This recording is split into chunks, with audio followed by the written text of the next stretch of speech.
আমি পারি না বলে সাঁতার। এখন তো লঞ্চে যাত্রী নেই, আগে যাত্রী কতগুলো হইতো, তাও লঞ্চ ডুবে না।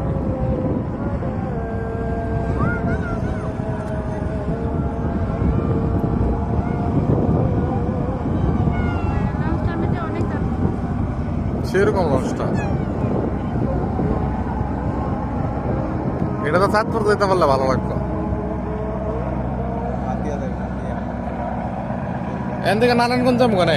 নারায়ণগঞ্জ থেকে এমে যাবো গা, গাড়ি আছে তো, থামে না। এটা এখান থেকে কই যাবে তাছাড়া থামে কেন? আরে এখান থেকে বলে একটা জায়গা আছে যাওয়ার, এই জায়গাটা যায় নাইমিয়া তোর এনে বলে ঘুরে মুড়ে আবার লঞ্চ দেওয়া লঞ্চ মুন্সিগঞ্জে পদ্মার পারে।